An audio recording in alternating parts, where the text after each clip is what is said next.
The subcommittee will come to order. Without objection, the chair is authorized to declare a recess at any time. We welcome everybody to today's hearing on ending lawfare against whistleblowers. I will now recognize myself for an opening statement. The rule of law demands equal application without fear or favor. That's why we find ourselves here again today, to continue our work to hold the Biden-Harris administration accountable for their weaponization and political prosecution against their perceived adversaries. Over the past 4 years, we witnessed the Department of Justice be weaponized against parents, traditionalist Catholics, and peaceful pro-life protesters and grandmothers. Take, for example, two of our witnesses here today, Dr. Ethan Heim and Vanessa Sivage, whistleblowers who revealed that their employer, the Texas Children's Hospital in my home state, was performing transgender medical interventions on minors. Here, the largest children's hospital in the country was shamefully involved in manipulating, mutilating, and sterilizing young, confused adolescent children with life-altering procedures in the name of gender transition. This was despite its public statements declaring they paused these harmful procedures in light of the Texas Attorney General's opinion, deeming these experiments to be child abuse. Yet the Biden-Harris Department of Justice subsequently charged Dr. Heim with HIPAA violations for protecting patients by releasing documents detailing this abuse, despite all personally identifiable information having been carefully redacted. Dr. Heim faced penalties of up to 10 years in prison and up to $250,000 in fines. Here, the HIPAA statute merely became one more tool that the Biden-Harris Department of Justice engineered in its years-long crusade against political dissenters instead of equally enforcing the law. Key to all of this was DOJ's lead prosecutor, Assistant United States Attorney for the Southern District of Texas, Tina Ansari.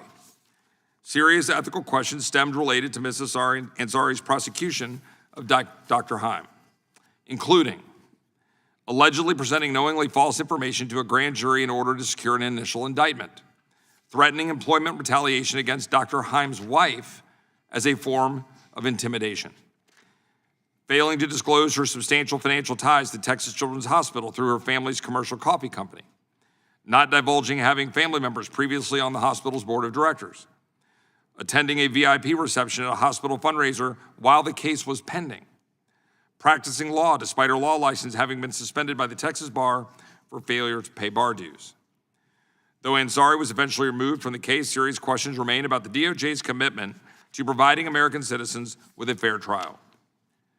The Department of Justice, the FBI, and the Health and Human Services Division abused their enforcement authority to advance left-wing policy goals and coerce whistleblowers to keep their mouths shut.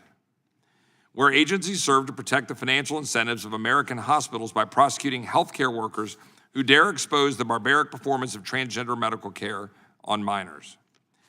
When the left captures institutions, those who dissent can face legal expenses, reputational damage, and harassment, all of which deter future whistleblowers from coming forward. Here, prosecution itself becomes the punishment. And Dr. Heim's prosecution raises questions about the DOJ's propriety and the use of federal resources to wage culture wars, highlighting the emboldened behavior of the judicial branch. And I find this particularly disturbing to me personally, having served as an assistant United States attorney. This is not what the Department of Justice is supposed to do. Where rogue prosecutors and judges knowingly sponsor falsities and hide conflicts of interest in order to harass an individual for holding a disfavored view. These individuals wielding political power continue to be a primary threat to our institutions and personal freedoms. Therefore, this hearing touches upon two tragedies: weaponization of government against innocent civilians who did the right thing, and harmful life-altering medical procedures against innocent children and parents, all so that hospitals and medical providers can profit. While the Trump administration rightfully ended the prosecution of Dr. Heim, that's not enough. The American people deserve to know that they will not face prosecution on the basis of their political views or which administration is in power. It is long past time for Congress to address this weaponization, investigating the extent of such DOJ partisanship, publicly exposing how it came to be brought, and ensuring hospitals are not secretly inflicting irreversible damage on children. We must identify rogue prosecutors, permanently removing them from their positions. Our agencies must no longer be seen as a safe harbor to weaponize authority. The message from this Congress and the Trump administration must be clear. Abuse of authority will not be tolerated. You will be held accountable. While we must act to reverse these wrongful prosecutions, it is not merely enough to end the Biden-era discrimination. We must ensure that the left is never again able to capture our institutions for future weaponization, ensuring Americans will not find themselves as collateral damage. I thank our witnesses who know these abuses all too well for being here today to address the need for fundamental and permanent reforms of the Department of Justice. And I would only add one final concluding remark. We had a witness last year, Chloe Cole, who gave passionate testimony in this room about the impact on her life, her personal ability to bear children in the future and be a mom, all because of the pressures being brought to bear by this politicization of this personal issues that have been taken away from parents and families and then thrust upon our youth through social media and technology and the people who want to profit from this politicization. And it's shameful and it's harmful. And thank God for people like Chloe Cole, and thank God for the witnesses here who have stood up to speak the truth so that the American people can know what's happening and parents can protect their children. And with that, I will yield to the ranking member for her opening statement. Thank you, Mr. Chair, and thank you to our witnesses. Since this is the Subcommittee of Judiciary on the Constitution, I just wanted to take a couple minutes to take stock of our constitutional order today. The President and his allies are attacking the pillars of our civil society, including the courts, universities, and the free press, trampling on the Constitution and the rule of law through executive orders, threatening the very foundations of our democratic republic and the rights and freedoms of our people. In an unconstitutional power grab, the administration, aided and enabled by Mr. Musk, is dismantling federal agencies and freezing federal funding for critical services. They're indiscriminately firing hardworking public servants, jeopardizing not only their livelihoods, but the health, safety, and well-being of the American people whom they serve. Seniors are scared that Elon Musk's Doge is coming for their Social Security and Medicare, too. This administration is branding all immigrants as criminals, and it's embarked on a lawless campaign of terror, including wrongfully arresting U.S. citizens and deporting innocent people with legal status. Doctors are terrified that this administration's funding cuts and anti-vaccine rhetoric will worsen the highly contagious measles outbreak that's already killed 2 children, the first measles deaths in this country in more than a decade. And to top it off, the president launched an irresponsible and costly tariff war, bringing chaos and volatility to markets across the globe, and handcuffing working families and American businesses to his sinking economy. Congress has a constitutional duty to act as a check and balance on an out-of-control executive, to fight for the people we represent and stand up to the madness coming from the White House. But so far, our Republican colleagues don't seem up to the job. Instead, they're wasting the time and resources of the Constitution Subcommittee to give a platform to right-wing extremists seeking to sow more chaos and division in order to distract Americans from Republicans' utter failure to engage with the most pressing issues facing our country. So let's start by getting a few facts straight. The subject of today's hearing, Dr. Eitan Haim, was not criminally charged for his political views. Instead, he was indicted by a grand jury for stealing the personal medical records of children and giving them to a right-wing activist. These were criminal violations of HIPAA, or the Health Insurance Portability and Accountability Act. According to the indictment, Dr. Haim obtained unauthorized, individually identifiable health information of pediatric patients who were receiving gender-affirming care at Texas Children's Hospital and who were not his patients. At the time Dr. Haim accessed the records, gender-affirming care was legal under Texas law, and he knew that. Dr. Haim also knew that the children were not his patients, and therefore he had no legal right to access their medical records.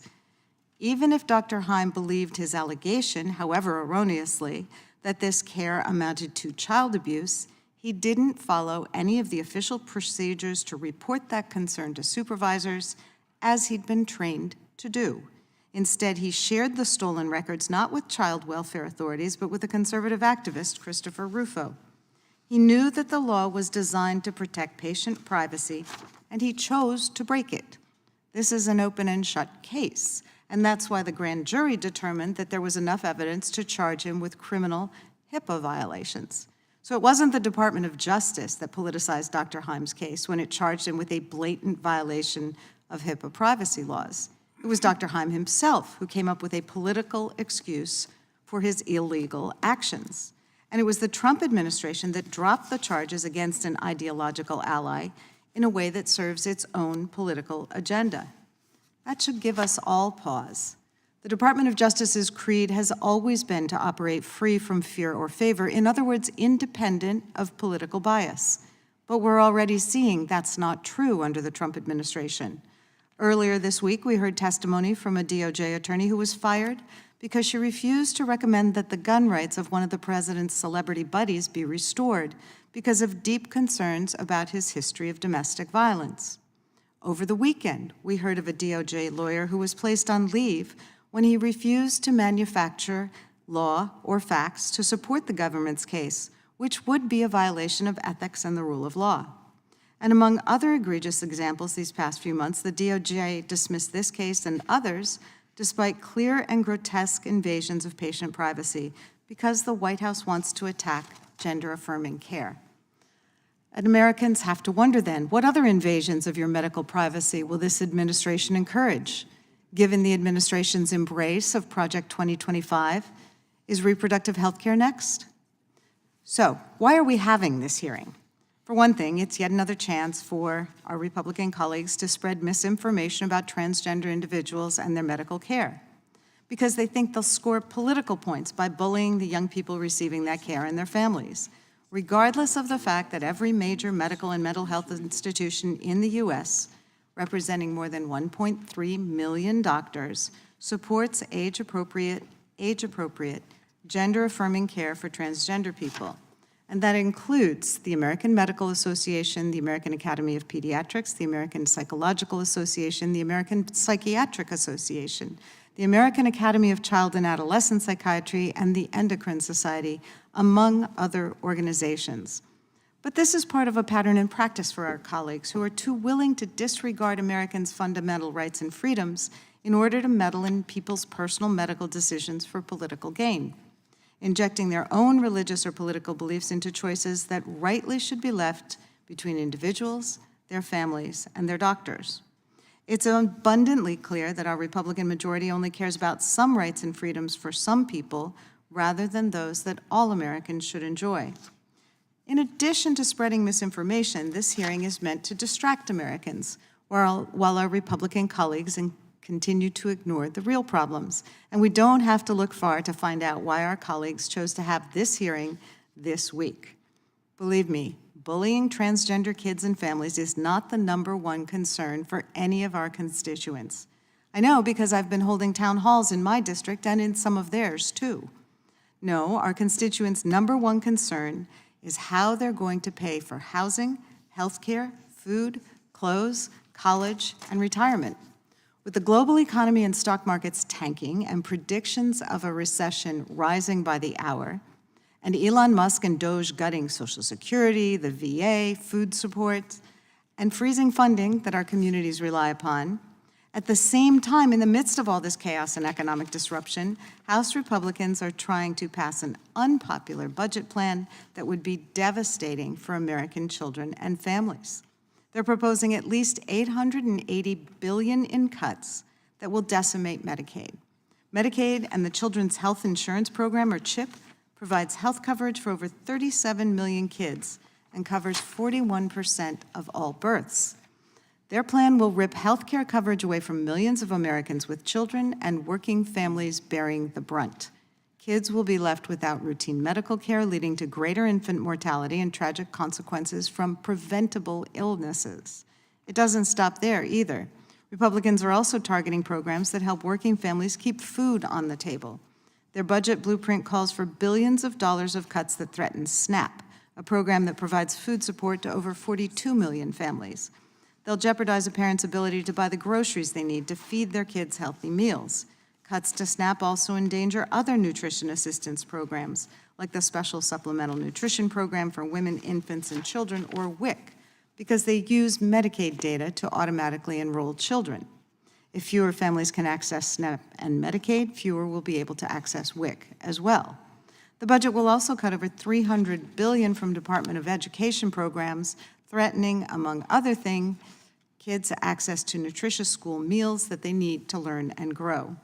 At the same time, Elon Musk and his Doge bros are trying to dismantle the entire Department of Education outright, destroying an agency that helps ensure that children, no matter their parents' jobs, zip codes, or special learning needs, can access a high-quality education. They say that our budgets reflect our values, and it's clear that instead of using their power in Congress to actually protect children, our Republican colleagues would rather pull the rug out from under them, ripping away resources that set them up for success.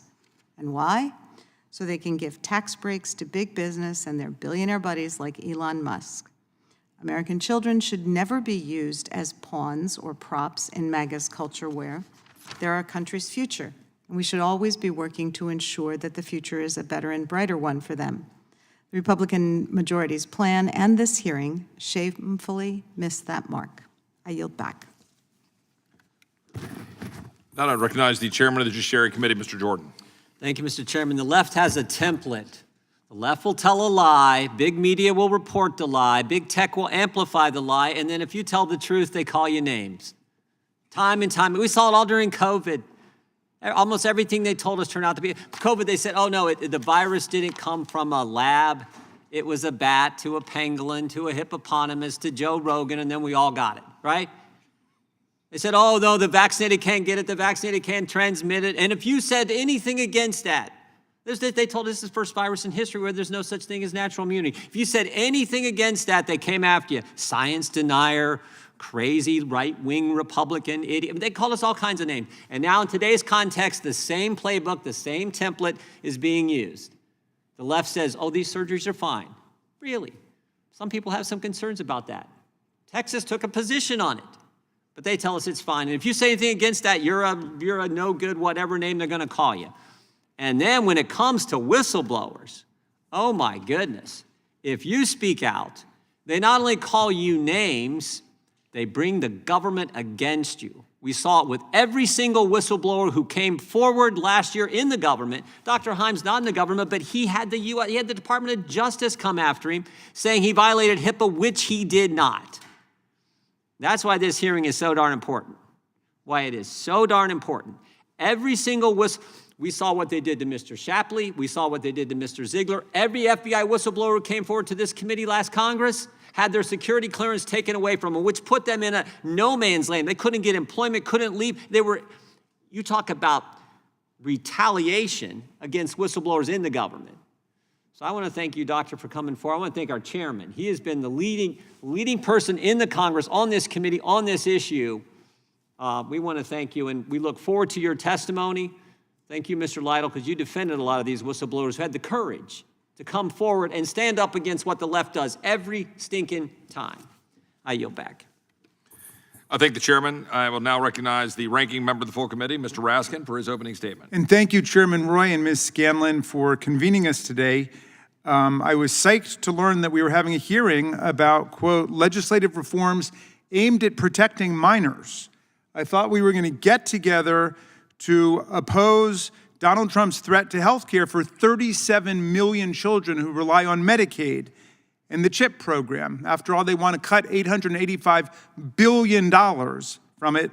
Alas, that's not on the agenda. I thought maybe we'd come together to stop Trump from cutting benefits for 15 million children who rely on SNAP benefits to get the nutrition they need in America. Or perhaps we could be opposing the gutting of the Department of Education, which ensures 26 million low-income students and 7.5 million students with disabilities get access to real educational opportunities. We could stand together really for children, but no such luck. Instead, we're here to talk about Dr. Ethan Heim, a man who, according to a May 2024 criminal indictment returned by a unanimous grand jury of citizens in Texas, unlawfully obtained and disclosed the medical records of children in violation of HIPAA, a law Congress passed in 1996 to establish standards protecting health information from disclosure without the consent of the patient. According to this criminal indictment, Dr. Haim, quote, obtained personal information, including patient names, treatment codes, dates of service, and attending physicians from Texas Children's Hospital's electronic system without authorization, and under the false pretenses that he needed the access for the provision of medical services to patients under his care. He lied. They were not under his care. He lied to get access to the medical records of 4 adolescents who were not his patients. And what did he do with those patient medical records? Did he go to the Department of Social Services as instructed by law? Did he go to the police? He thought they were in danger of child abuse. No. He went to Christopher Rufo, a right-wing conservative activist and provocateur, to put them out into the media. Now, Dr. Haim claims he did this, and my colleagues, alas, are celebrating him for this because he believes that the gender-affirming care these patients were receiving from licensed physicians was, quote, child abuse under Texas law. Now, if he truly believed he had evidence of child abuse, Dr. Haim knew he had many avenues to report it by going to a public health authority or the Department of Social Services or the police. As his criminal indictment states, as a Baylor University medical resident, he received, quote, extensive HIPAA training, that he attended numerous trainings where he was provided information related to anonymous reporting of any instances of child abuse, misconduct, or ethics violations.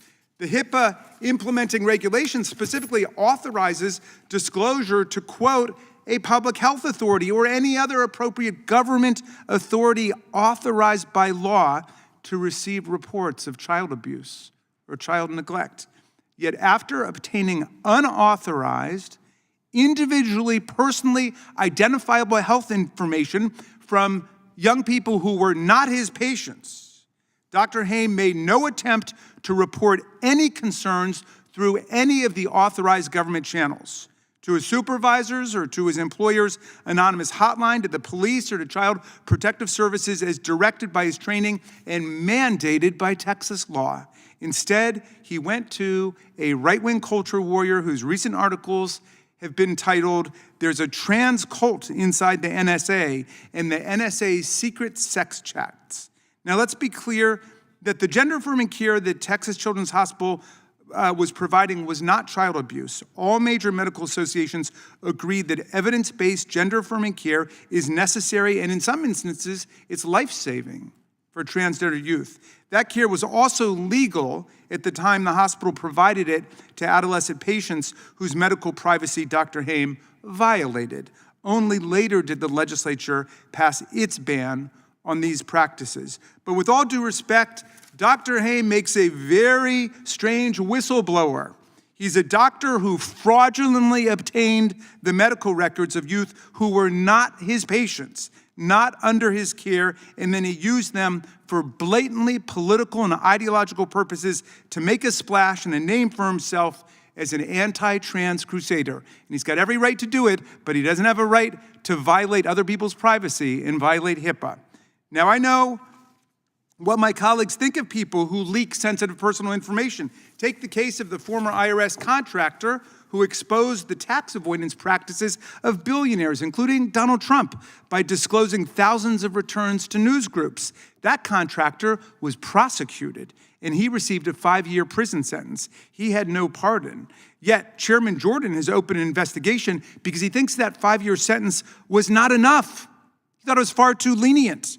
But now he wants to lionize and valorize Dr. Haim. Why? My colleagues want to uphold Dr. Haim as some kind of moral role model and exemplar. So let's take his example to its logical conclusion. If it's going to be fine now to steal other children's private healthcare information and turn it over to the media if they believe the child's being harmed, and despite the fact that the law provides an authorized way to do it. So say I'm a doctor in Texas, and I know that the law requires you to get a vaccine for measles. The kids have got to be vaccinated. And I overhear a colleague of mine saying that multiple patients whose parents don't believe in vaccinating their children are not being vaccinated. And so I try to talk to that doctor. That doctor says, everything is fine, leave it alone. Now I suspect child abuse, but I don't go to the Department of Social Services. I don't go to the police. No, I break into the computer system, or I I convince someone I really have authority to get in the computer system, and I take their records, and then I go to show not the Department of Social Services, not the police, not a health authority, but I go to a media outlet. I go to pro-vaccine organizations, and I say, release this information on that family. Those parents are not letting their kids get vaccinated. And I'm going to be a hero. I'm going to be a whistleblower, even though I'm not following the law. Are my colleagues okay with that? I'm fascinated to know. I know I've got some libertarian colleagues there. The distinguished gentleman from Kentucky, would he be fine? Would he be lionizing somebody who breaks into a computer system to get other parents' children's vaccination information to release it because I think it's child abuse not to vaccinate kids for measles? And by the way, I do think it's child abuse in Texas today with an outbreak of measles where children are dying not to have your children vaccinated. But I would never break the law and violate that family's HIPAA rights and those patients' HIPAA rights by stealing it and turning it over to a public interest group and to the media. And this is where we are today. So please, act like the Judiciary Committee. Follow through on the logic of what it is you're saying. This is not a whistleblower we're dealing with. It is a law violator. We should be here talking about what we can really do to help children instead of plunging everybody into this exercise in absolute moral hypocrisy. Thank you, Mr. Chairman. I yield back. Thank the ranking member. Without objection, all of their opening statements will be included in the record. We will now introduce today's witnesses. Dr. Ethan Heim. Dr. Heim is a surgeon at Hunt Regional Medical Center in Greenville, Texas. During his residency, Dr. Heim blew the whistle on the pediatric transgender medicine program at Texas Children's Hospital and assisted with the Texas Attorney General's investigation into violations of state and federal law. Dr. Heim was indicted by the Biden Department of Justice for allegedly disclosing protected information as described in my opening statement. Mr. Mark Little. Mr. Little is a partner at Nixon Peabody and an attorney for Dr. Heim. He previously served as a staff attorney in the Enforcement Division of the SEC, as a prosecutor in the United States Attorney's Office for the Eastern District of Virginia, in the Department of Justice, and in the White House Counsel's Office. Ms. Vanessa Sivage.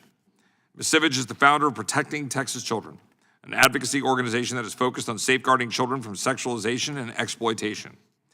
She is a registered nurse who also blew the whistle on the pediatric transgender medicine program at Texas Children's Hospital, which fired her in retaliation for her disclosure. Mr. Bruce Leslie. Mr. Leslie is the president of First Focus on Children, an advocacy organization focused on making children a priority in federal policy and budget decisions. He previously served as a House and Senate staffer. We thank our witnesses for appearing today and will begin by swearing you in. Would you please rise and raise your right hand? Do you swear or affirm under penalty of perjury that the testimony you are about to give is true and correct to the best of your knowledge, information, and belief, so help you God? Let the record reflect that the witnesses have answered in the affirmative. Thank you, and please be seated. Please know that your written testimony will be entered into the record in its entirety. Accordingly, we ask you to summarize your testimony in 5 minutes. There's a clock that should be running in front of you. I'll also remind you to turn your microphones on before you speak. With that, Dr. Heim, you'll be our first witness, and you may begin. Thank you all for taking the time to listen to our testimony. My name is Eitan Heim. I'm a general and trauma surgeon. I was the anonymous whistleblower who exposed Texas Children's Hospital, the largest children's hospital in the world, for lying about the existence of their transgender program, a program that would manipulate, mutilate, and sterilize healthy young children. There's a reason I'm here today. It's because for exposing this truth, my own government manufactured a case to send me to prison for 10 years. The story starts in February 2022, when the Texas Attorney General issued an opinion that transgender interventions could constitute child abuse. A few weeks later, TCH released a statement to the media. They were shutting down their program because of, quote, potential criminal ramifications. Not long after, I discovered this was a blatant lie. The reason I knew this is because I worked there. Between 2018 and 2023, I was a surgery resident at Baylor College of Medicine, which is primarily affiliated with TCH. They not only continued their program, they expanded it. All this was happening behind closed doors. On May 16th, investigative journalist Christopher Rufo published a story exposing this.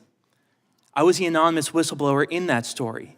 One day later, the conduct we exposed was made illegal in the state of Texas with bipartisan support, partially because our story came out the day before. On May 19th, the Texas Attorney General initiated an investigation into the hospital. On May 23rd, another whistleblower spoke out. That was Vanessa Sivage. She's here today. Despite crossing the highest possible threshold for a whistleblower, on June 23rd, a month after the story's release, 2 armed agents with HHS showed up to my home on the day of my graduation, a few hours before the ceremony, one of the most important days of my life. This was the moment I learned I was under federal investigation, federal criminal investigation by the United States Department of Justice. The target letter was signed by an assistant U.S. attorney, Tina Ansari. From the very beginning, I knew this was nothing more than a charade. I knew this because I never violated HIPAA. I never accessed the records of transgender patients or released any identifiable information. All of it was fully redacted, de-identified hospital data, which is used every single day to report infectious disease outbreaks like measles, or conduct retrospective research studies. Over the next few months, though, Ansari confirmed our worst suspicions. This was a political witch hunt. For example, Ansari admitted to my attorneys she never reviewed the evidence before sending agents to my home. She didn't even know what statute she was investigating. Ansari threatened my wife, who had just been hired as an assistant U.S. attorney in Dallas. She told my lawyers she would take me to a jury trial, even on a technicality and without concern for losing. And she meant what she said. In May 2024, I was indicted on 4 HIPAA-based felonies and faced up to a decade in prison. This indictment portrayed me as a liar who used deception to hack into TCH's EMR system, like was said before. But all of this was pure fiction. The DOJ's own evidence, their own evidence, that they gave us in discovery disproved every single one of the claims against us.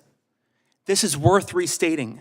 Ansari and her team either never reviewed this evidence or they ignored it.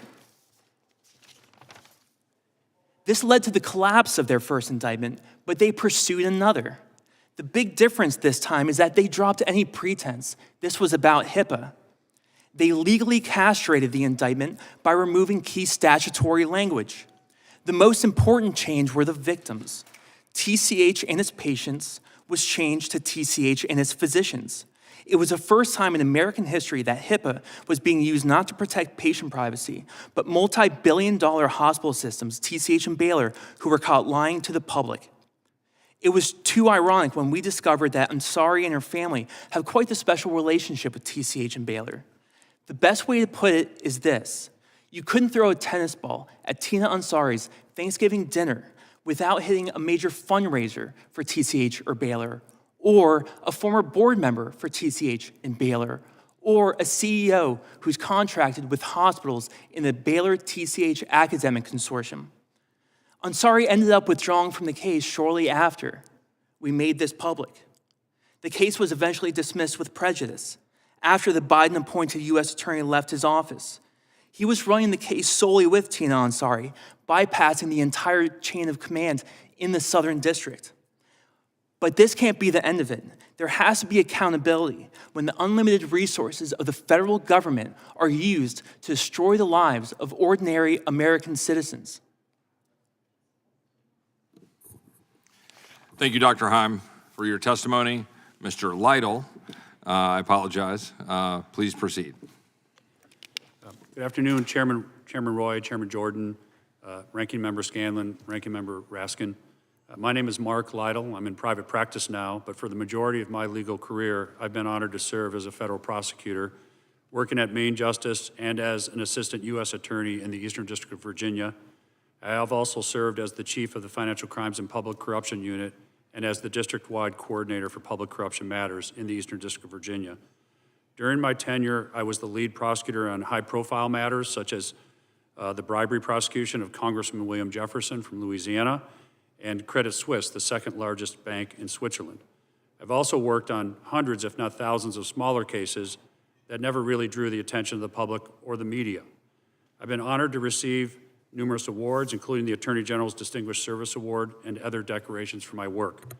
Throughout my career, I've been trained, mentored, and worked alongside prosecutors and staff who were dedicated to the fair administration of justice in an even-handed way. Our goal was always to preserve the public safety for our citizens and to deter criminals from committing crime. We never took politics into consideration. It's with this background and training that I quickly learned there was something desperately wrong with the way Dr. Himes' case was being investigated and later prosecuted by the U.S. Attorney's Office in Houston, Texas. In May 2023, Dr. Himes worked with a journalist to blow the whistle on Texas Children's Hospital and publicly revealed that TCH was performing transgender medical procedures on minors, contrary to what TCH was telling the public and following the Texas Attorney General opinion advising that those interventions could constitute child abuse under Texas law. Shortly after the story had been published, the Texas legislature voted to make such procedures illegal. Dr. Himes made his disclosure carefully, thoughtfully, and legally without disclosing any patient names in the process. He also went to law enforcement, the Texas Attorney General's office, as well as the media. These are procedures that have been endorsed by Congress in ways for which whistleblowers can come forward with information related to fraud, misuse, and abuse. I was first retained to represent Dr. Himes during the summer of 2023. He had been served a target letter signed by the lead assistant U.S. attorney in the case. Once retained, I reached out to this AUSA, but surprisingly, she wasn't familiar with the facts of the case. But she confidently proclaimed Dr. Himes had violated the HIPAA rules through a disclosure of patient records to the media. I know that that did not happen, as Dr. Himes' disclosure redacted patient names. It concerned me that the AUSA had it out for Dr. Himes. It was clear there was a bias towards Dr. Himes. The AUSA's statements to me were concerning, to say the least. The prosecutor claimed first that Dr. Himes' wife had obstructed justice. That was a shock when I heard that the basis for the claim of obstruction was that Dr. Himes' wife said, you should probably have an attorney before you speak to law enforcement agents. Second, the AUSA surprised me when she said that she wouldn't do anything about reporting Mrs. Himes' behavior to background investigators who were investigating her background for her new job as an assistant U.S. attorney unless she became difficult. To me, that was code for retaliation, and it raised grave concerns on the defense team for the Himes. The AUSA proceeded to tell me that if Dr. Himes comes in and expresses remorse, she will offer him a misdemeanor. But if he did not, she would charge him with a felony and take him to trial, even if they were on a technicality or there's no basis for conviction. The AUSA was clearly too close to these families to have any credibility as a neutral prosecutor. The AUSA claimed that he had no right to blow the whistle on Texas Children's Hospital, even though the regulations permit it and support it. And just because he didn't report it to the very hospital that he believed was breaking the law, is inconceivable. And he did the right thing by going to the media and to the Texas Attorney General's office. And there's congressional support for this.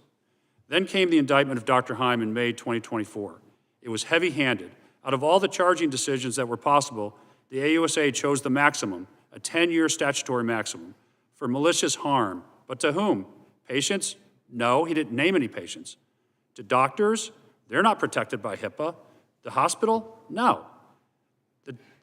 Dr. Himes wanted to protect these children, not go after them.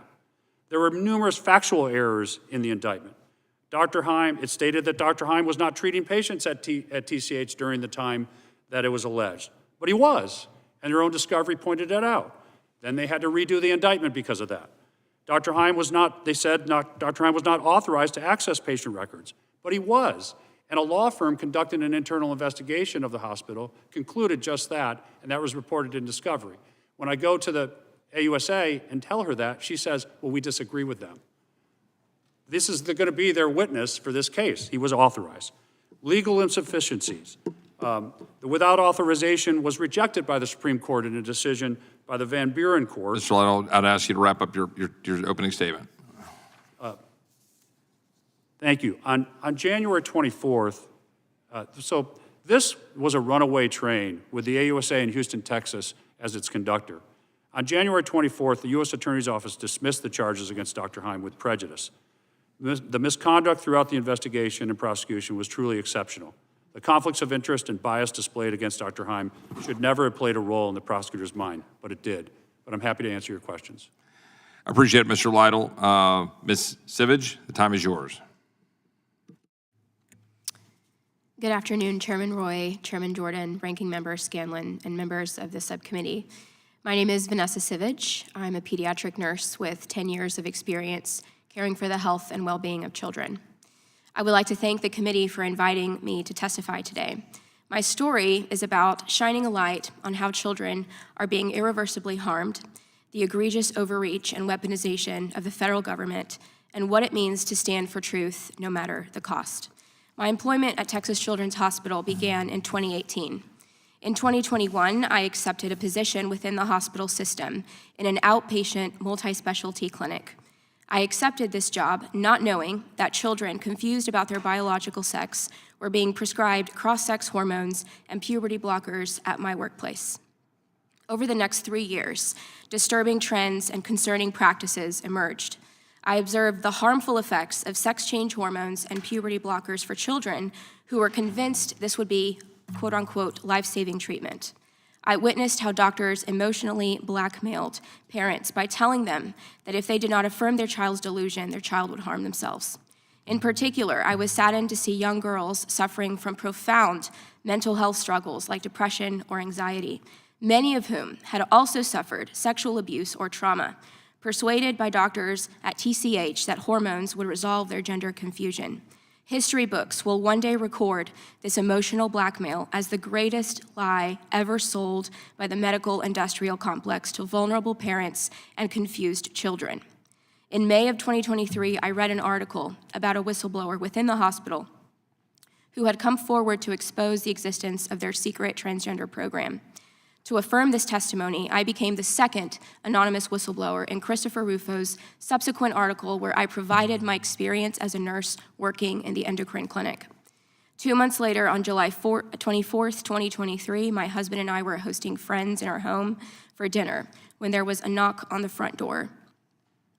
2 agents from the Biden-Harris Justice Department flashed their badges, said they were from the FBI, and asked specifically to speak with me about issues at my work. I was stunned, and time seemed to stand still. These agents informed me that they had come to my home because they knew what I believed. What did I believe? In 2022, I had written an op-ed for the Washington stand at the Family Research Council, in which I was publicly critical of so-called gender-affirming care, and I condemned the medical profession for abandoning biological realities and putting profits over patients. These 2 FBI agents apprised me that they were seeking to uncover the identity of the first whistleblower. Instead of referring to him as such, they used the term leaker, who in their words had violated HIPAA. And I knew this was a lie because I had read the article and its contents in which all personally identifiable patient information had been carefully redacted.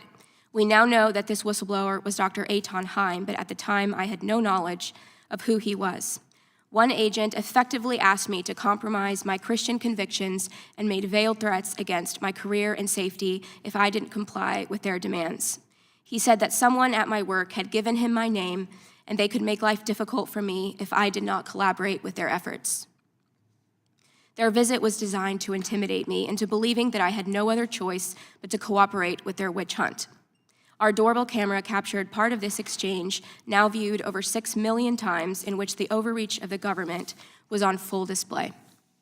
I was disgusted how the FBI was mobilized against me because I had a politically incorrect belief. My faith in Jesus Christ informs my belief that men and women are made in the image of God and therefore unique in their biology, anatomy, and function. These distinct identities and roles cannot ever be socially redefined or medically reassigned. In the months that followed, I noticed discrepancies in the paperwork. My job consisted of refilling medications and obtaining insurance approval for those medications. I discovered how Medicaid was being billed for transgender interventions in direct violation of Texas law. I came forward publicly in June of 2024 to expose this. I also observed how TCH had misdiagnosed patients for the purpose of justifying those treatments. Additionally, the hospital had changed medical records by listing the preferred gender identity on the medical record instead of the birth sex, making fraudulent billing difficult to detect. In August of 2024, TCH fired me in retaliation for blowing the whistle. I am testifying today because I firmly believe that the weaponization of the government to silence political enemies must end. Whistleblowers display courage in a culture of cowardice when speaking the truth, safeguarding the well-being of children. Ms. Sivage, thank you for your testimony. Mr. Leslie, the time is yours. Thank you, Mr. Chairman.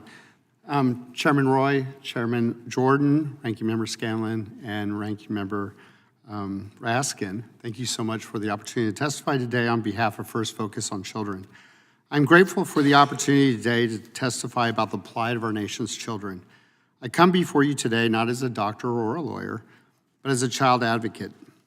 I grew up in what was at the time one of the poorest cities in the country, El Paso, Texas. My parents were raised in the Texas Panhandle in difficult circumstances and sought out education in pursuit of a better life. They both became teachers, and I would hear them talk about the many factors of importance to the education of children, including their health, their development, their economic status, nutrition, housing, and safety. When I was a child growing up in El Paso many moons ago, 40% of the children in our community did not have health insurance. I had a classmate who died because he did not have access to health care.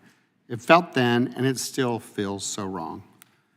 Even today, Texas leads the nation in the percentage of uninsured children. We must do better. In my capacity at First Focus on Children, which Colin and Alma Powell initially founded as part of America's Promise, our operating premise has been that children's issues are and should remain bipartisan, and that we must listen to and lift up the voices of children in these discussions. I would assert that almost every issue is either a children's issue or has a children's angle that is often ignored or missed.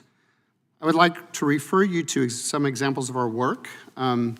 It's things that we've sent to your offices, but one is our children's agenda, and another is our children's budget. I include those in my testimony as well, in my written testimony. Unfortunately, on many measures of child well-being, children are not faring well. The list of issues threatening today's children is staggering and growing. Infant mortality is on the rise. Child mortality is on the rise. Child poverty is rising. Uninsured rates for children are growing. The children's mental health crisis is soaring. Measles and other preventable diseases, including pertussis, are back. Homelessness is up. Hunger is surging. Child care is in crisis. Child abuse deaths are increasing. These are not niche or isolated problems. They are the foundational issues of childhood and human development going unmet, and worse, symptoms of how we are neglecting and failing our youngest children. Although many of these trends and issues are not directly under the jurisdiction of this committee, they are all important because the children who come to the attention of this committee, such as those either in the juvenile justice system or whose constitutional rights are threatened, have often been repeatedly failed elsewhere.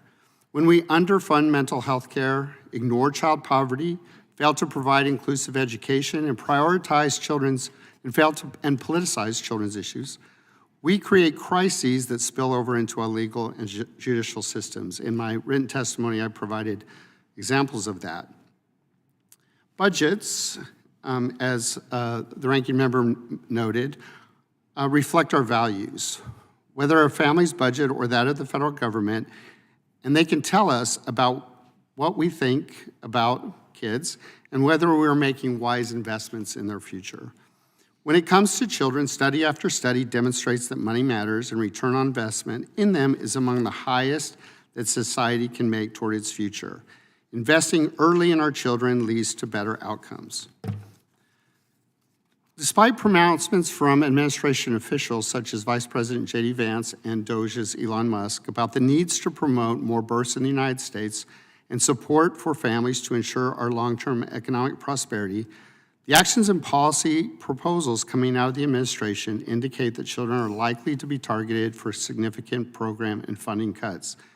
Even today, the House is scheduled to vote on a budget resolution that could potentially result in $880 billion in cuts to the Energy and Commerce Committee, which the Congressional Budget Office recently confirmed that 96% of the available cuts in that committee would be to Medicaid and CHIP.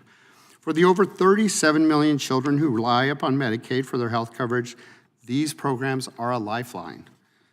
Consequently, well over 300 organizations at the federal, state, and local levels have co-signed a letter in opposition to these cuts. Children are being negatively impacted by the actions of Dojo and B and OPM in other ways. Many of them are noted in my testimony, including the potential demolition of the Department of Education, which is the one seat at the table at the President's cabinet, and that is predominantly focused on kids. I earlier talked about the crisis of measles in the chairman's state of Texas, but I would also note that pertussis and whooping cough are now 50 times the level of what they were at this time in 2023. And there's also been 2 deaths of children in the state of Louisiana. I also pointed out in my testimony about the public supports investing in children. And last, I just want to note that Ranking Member Raskin reminds us in his outstanding book, We the Students, that the Constitution does not begin at adulthood. Students have exercised their rights. Mr. Leslie, I'll ask you to wrap up like I did Mr. Lytle. I'm giving you a little extra time because I gave him some, but if you could wrap up, I'd appreciate it. Sure, I appreciate that. This is a difficult balancing act when it comes to children's rights, which we must weigh either affirming or conflicting roles of parents and government. I would urge that it is imperative that when a child cries out for help, whether it's sick, abused, hungry, homeless, or a victim of gun violence, that we listen to them. Thank you. Thank you, Mr. Leslie, for your testimony. We will now proceed under the 5-minute rule with questions. Without objection, Mr. Klein, a member of the full committee, will be permitted to participate in today's hearing for the purpose of questioning the witness if a member yields him time for that purpose, without objection. With that, I will recognize the gentleman from North Carolina, Mr. Harris. Thank you, Mr. Chairman, and thank you for this hearing today, and thank all of you as panelists for being a part of this. Dr. Hine, can you just share, why did you decide to speak out against gender reassignment practices at Texas Children's Hospital? Yeah, so the reason, and that's a really important question, because what would animate a person to risk his entire career to blow the whistle about something like this? And it was because all of my experience working with children at Texas Children's Hospital, which is an amazing hospital, by the way. They have some problems in their leadership, but what the doctors do, what the nurses do on a daily basis is amazing. The reason is because I understand and I've seen the effects of what these blockers do, what these hormones do, and what these surgeries do. They are destroying the lives of these children. They are putting them down a road where they become a chronic medical patient that they can never come back from. And especially the surgical complications. I see these things all the time. We're talking about urethral stenosis, where you can't go out to a coffee shop and go to the bathroom because the urethra is narrowed. So that fluid builds up in the bladder, right? It's talking about fistulas, where stool from the rectum can pour into the wound that they call the neovagina. A lot of them don't see these problems in the first couple of months, even the first couple of years. But this is what happens. Right? And understanding that when I was at TCH, we would take children to the operating room, right? And we would make them better. But in the same operating room, they were taking them there and making them sick. They were putting them down a road that they could never come back from. So could I call myself a doctor if I didn't speak up against it, right? I couldn't blow the whistle to TCH. They were the ones who were responsible for the misconduct. I couldn't blow the whistle to CPS. You know how many children I saw at TCH who were being abused? I saw one kid who had his fingers amputated by his parents, right? I was taking care of him. In the next day, I was in that room. Who was in the room with the patient? The parents. Who did the kid go home to? The parents. CPS, what were they going to do? So what was I to do in that situation? I had to blow the whistle. It was my responsibility as a doctor. If they're going to mutilate and sterilize these children, someone has to speak up for those kids. Well, while some on the other side may argue that pursuing so-called gender-affirming care is up to a child and his or her parents, I do believe it's the role of the government to protect children from child abuse. So let me ask you this, Dr. Heim. Do you think the government has a responsibility to protect children from these practices? I do, especially when doctors and medical associations are deceiving parents and children about what exactly they're doing. They say this is evidence-based. That's a bogus statement. All the evidence they have is completely fraudulent. The way the studies are designed are meant to provide them a certain result. This is what we call fraudulent science. These are fraudulent studies. When the doctors who are informing these parents are misinformed about the pathology that they're treating, that's not informed consent. And what do you think it says about the Biden administration that they chose to villainize you rather than shut down the chemical castration of children?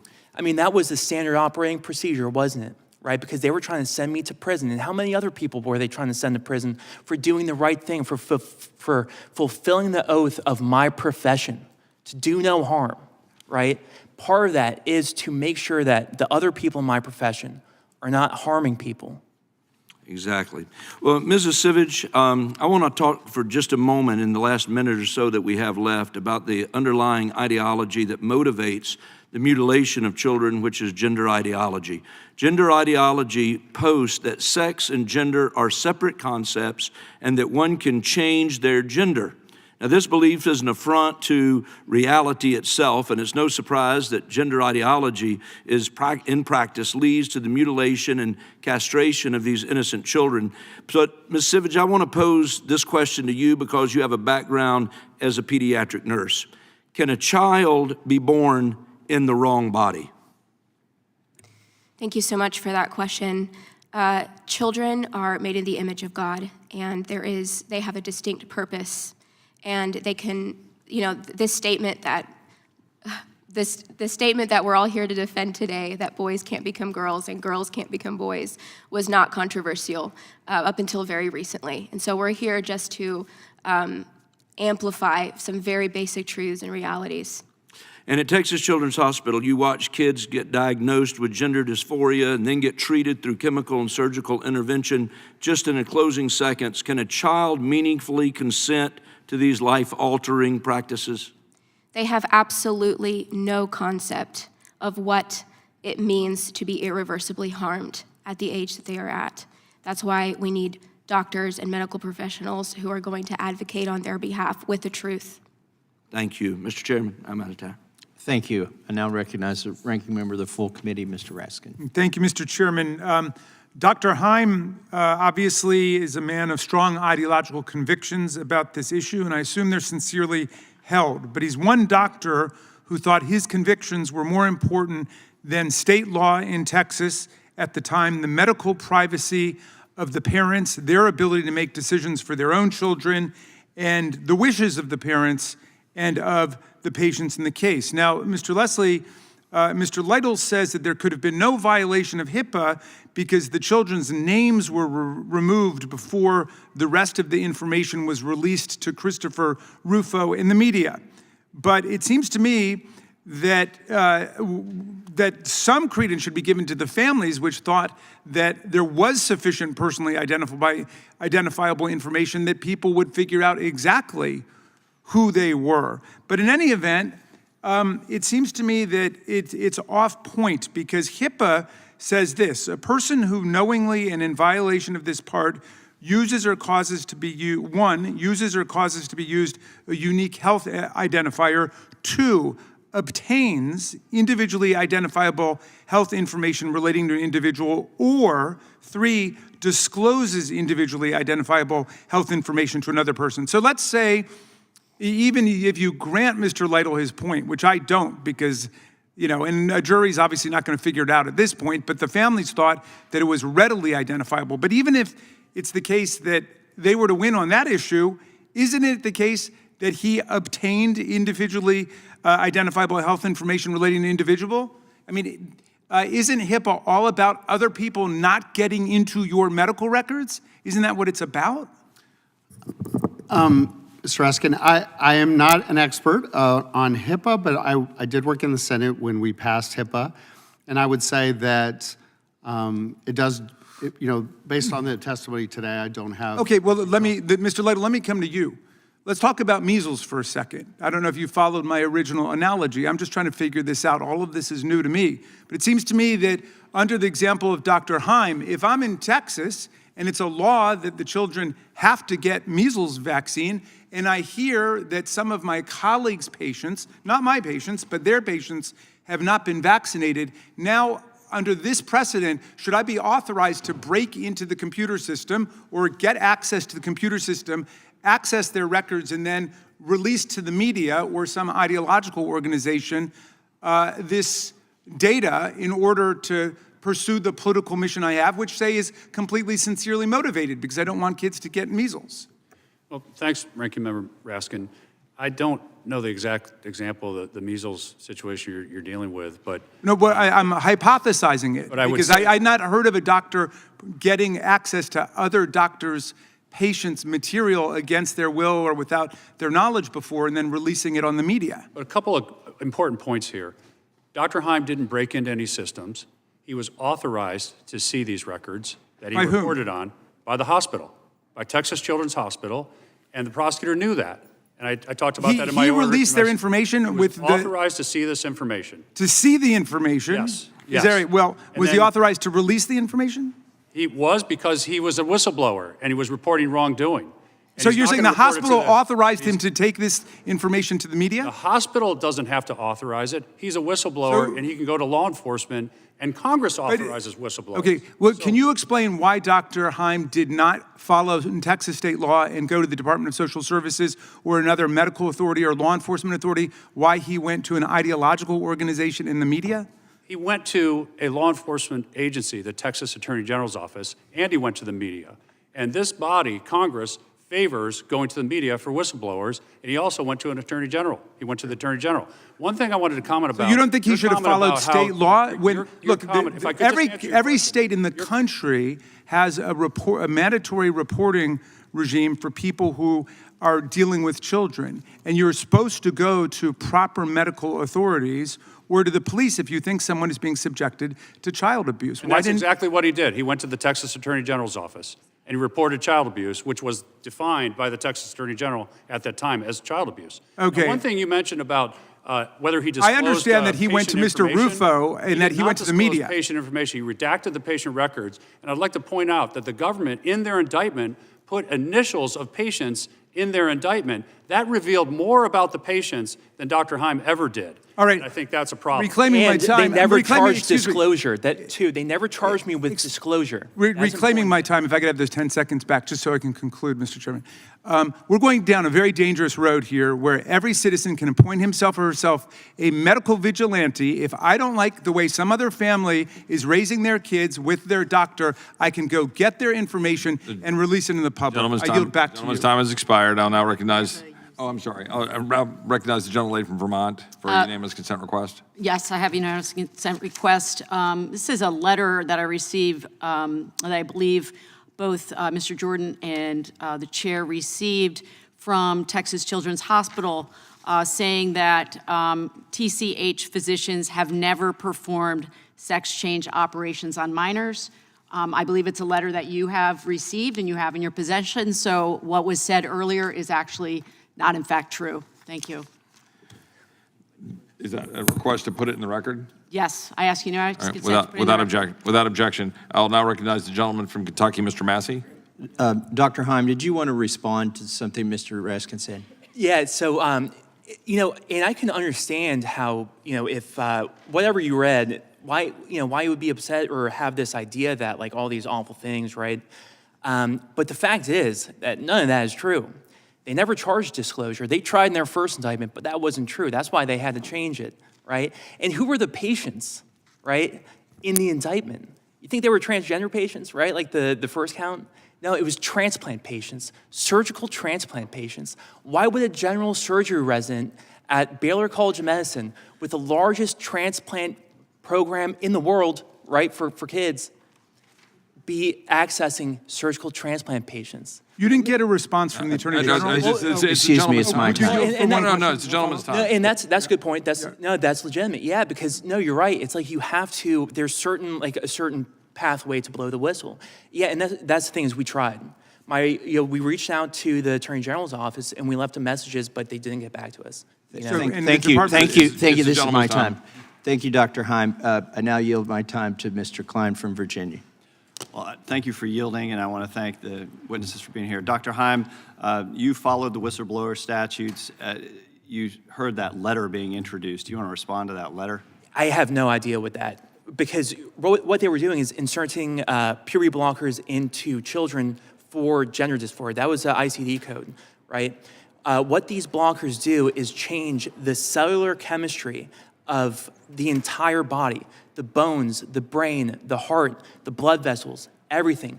That is the second step on the pathway. Social affirmation first, blockers, Tanner stage 2, before the onset of puberty, hormones, and then surgery.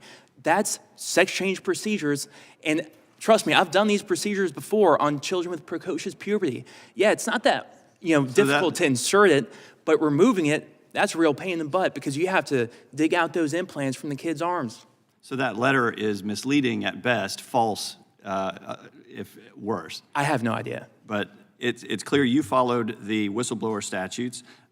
You did not reveal any individually identifiable information about these patients. But in response to that, you faced baseless criminal charges from the Biden-Harris DOJ for alleged HIPAA violations.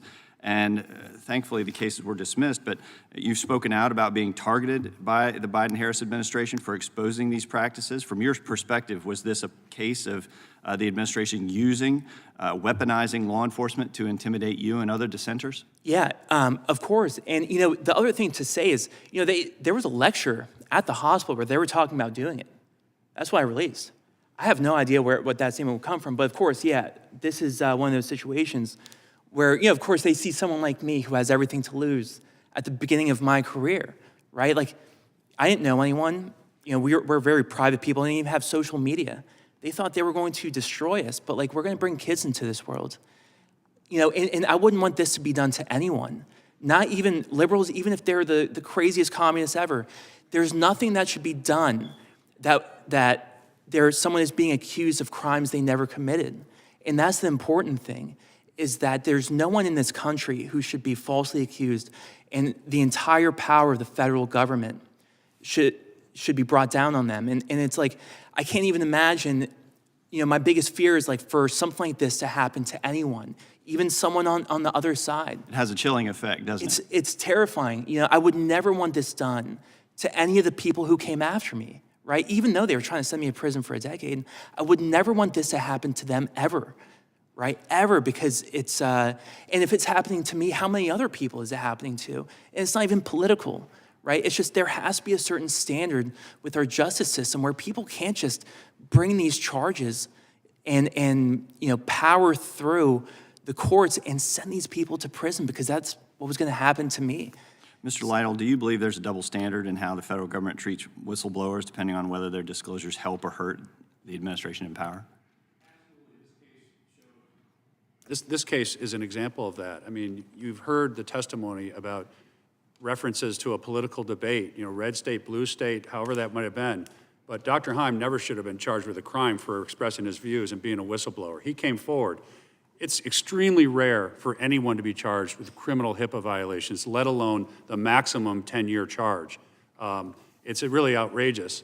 And the fact that he was charged in this way shows that the prosecutor was out to get him. He was biased. Thank you. I yield back. My question is, are these prosecutors and FBI officials still employed by the federal government? Mr. Lytle, do you know? I believe so. I don't know for sure. Ms. Sivage, do you know if those FBI officials? I'm not sure. Okay, thank you. I yield back. I thank the gentleman from Kentucky. I now recognize the gentlelady from Vermont. Thank you, Mr. Chair. Just want to say at the top, the chair said earlier that we should really look at these as personal issues, family issues. I agree. I don't know why we continue to have hearings in here about the lives of transgender Americans and their families. So I agree with you, Mr. Chair. So I question what we're doing here. I've spent a lot of time in Congress working to demystify gender-affirming care. I never thought that's what I would be doing in Congress. I ran on issues related to housing and mental health care. I was an educator. I never thought I would have to do this all the time in these committee hearings. So I just want to get down to some basics. Let's get it out of the way here. Transgender people exist. They exist, period. They always have. And gender-affirming care is health care. And it is evidence-based. And it has saved lives. And reputable medical associations agree. And decisions made for children by their families should be done in consultation with their doctors. And it should not be members of Congress trotting people out here to talk about people's personal, private, medical information, decisions for everybody to see. And you know, in my very first session, we had another hearing in which transgender Americans and their families were demonized. And where you're sitting, Mr. Leslie, there was a parent sitting right there. And she identified herself as a Christian Republican mom of a transgender young person. And she sat right where you're sitting, imploring my colleagues on the other side of the aisle to let it go, because she was one of them. I am a Republican, she said. I care about my family. Why do you continue to demonize me and my family? It's our personal business, and I'm trying to do what's right for my kids. And that's what all families are trying to do. I got 2 kids myself. So again, I ask, what are we doing here? Now, my Republican colleagues can continue to scapegoat and fearmonger this very tiny group of individuals in this country. At the same time, saying they care about families, that they care about helping kids and families, when we look at the budget that they are trying to pass, which my colleague has said, it cuts $880 billion from Medicaid, which is going to impact children's hospitals across this country. It's going to impact food assistance programs. It's going to impact WIC. So why don't we have a hearing on what we actually can do in Congress to help children across that country? Why aren't we doing that? Mr. Leslie, I am so grateful that you are here, and I was looking before this hearing about all the work that you have done on behalf of kids. Just really quickly, is infant mortality rising in this country? Thank you for your question, Congresswoman Ballot. Yes, the answer is yes, and for the first time in decades. Is child mortality rising? Child mortality is absolutely rising, and our nation's child mortality rate is well above all other wealthy nations. Is child poverty rising, Mr. Leslie? Child poverty is growing. It is more than doubled since the low in 2021 with the expiration of the child tax credit. Is the mental health crisis among kids and teens rising? The entire children's advocacy community sees that and argues that we are in the midst of an enormous children's mental health crisis. Will the gentlelady yield for a quick I will. additional question? What is the leading cause of death for children under the age of 18 in America? The biggest reasons for child mortality are suicide and homicide. Gun violence. Yes, gun violence. Yield back to you.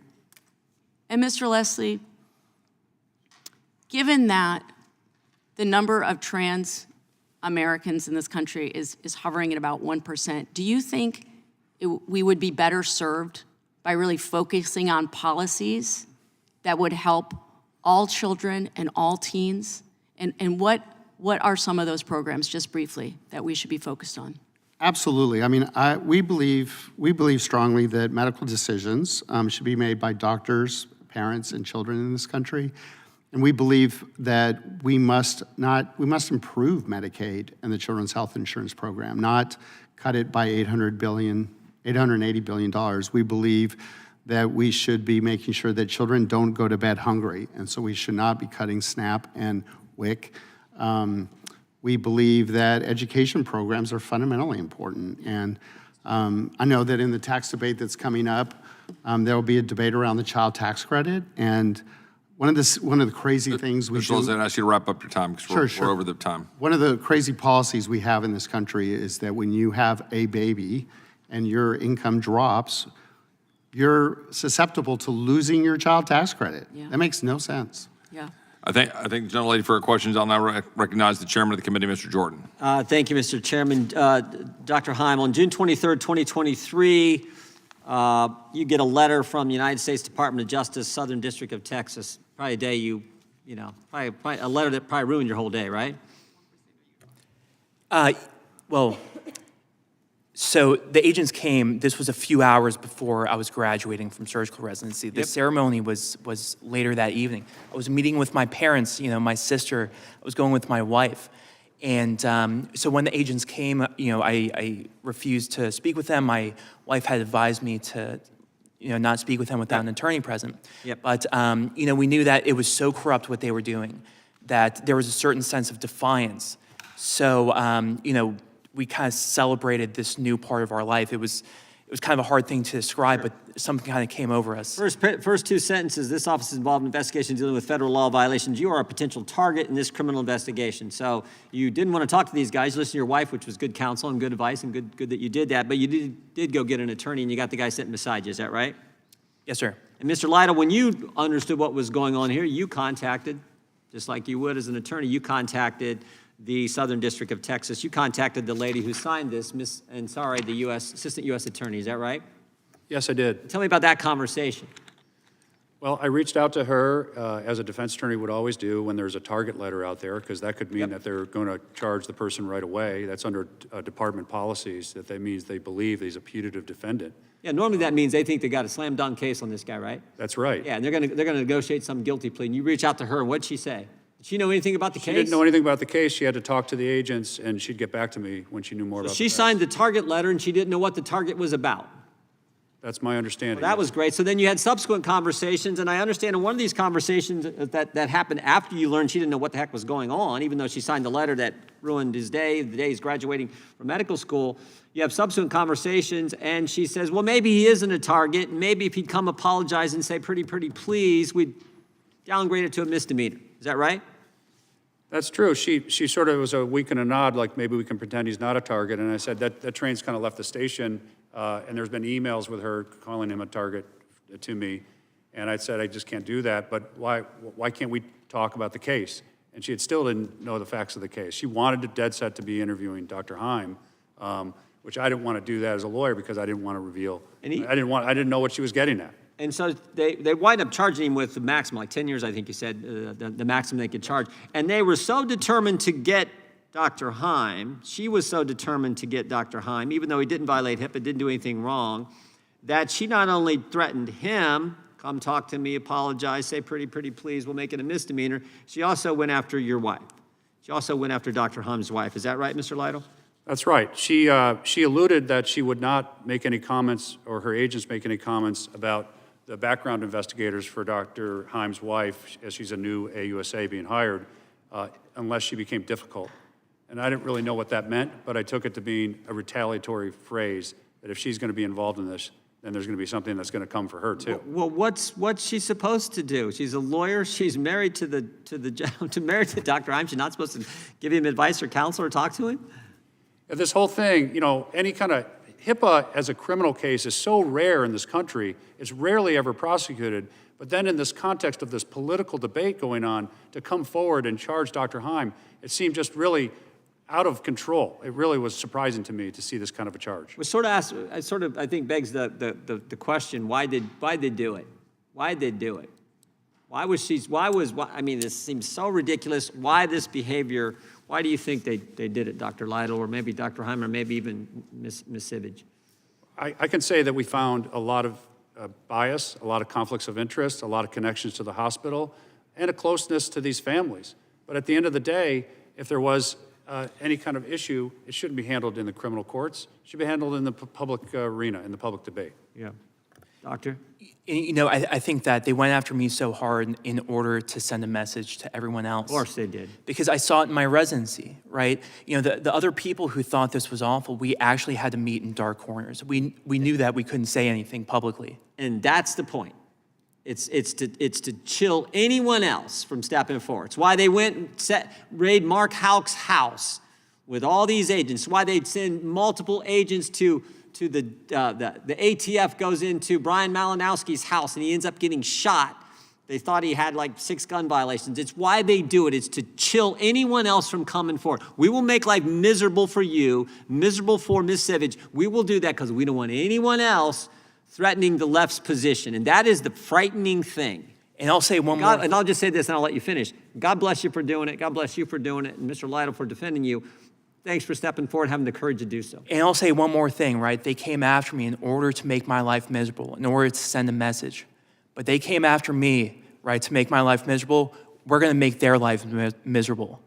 All right, that's what we're going to do. I thank the gentleman for his question. I'll now recognize the gentlelady from Washington, Ms. Jayapal. Thank you, Mr. Chairman. The right to privacy is enshrined in our Constitution, and in the past, this has been a bipartisan issue. In fact, I've worked closely with my friend across the aisle, the chairman of the committee, Mr. Jordan, on protecting the privacy of all Americans. We both stood up to our own party sometimes on this issue, and so I'm disappointed that it doesn't seem to be a bipartisan mandate anymore, and that privacy is pushed to the background, because I think that all Americans would be horrified, absolutely horrified, to know that when it comes to health care, Republicans are suddenly abandoning the need for privacy, that Americans' private medical information could be released if someone just doesn't agree with their personal treatment plan or their private medical conditions. Well, I refuse to give up the fight for privacy for all Americans' medical information. A doctor's relationship with their patients is predicated on trust and privacy. Patients trust their doctors to keep their discussions private, and everybody else who can access the medical system to keep that information private so that patients can freely provide information that the doctor can use to best provide care. So Dr. Heim, please answer yes or no. Are you a general and trauma surgeon? Yes, ma'am. And when you graduated from medical school, like every other doctor, did you take the Hippocratic Oath? Yes, ma'am. And does that oath include a promise to, quote, respect the privacy of patients? Yeah, probably. It does. I can provide it to you if you need a refresher. And if you or your colleagues had a patient who decided not to undergo surgery because of its side effects, would you keep that decision confidential in compliance with your oath? Yes. And if there was a late-stage cancer patient who didn't want to undergo aggressive chemotherapy, should any doctor keep that decision confidential in compliance with the oath? Absolutely. And yet, despite your oath to protect patient privacy, you have admitted in your testimony today that you released the medical records of children who were patients at Texas Children's Hospital, correct? Incorrect. You didn't release that information? DOJ never charged it. Did you or did you not release the information of children?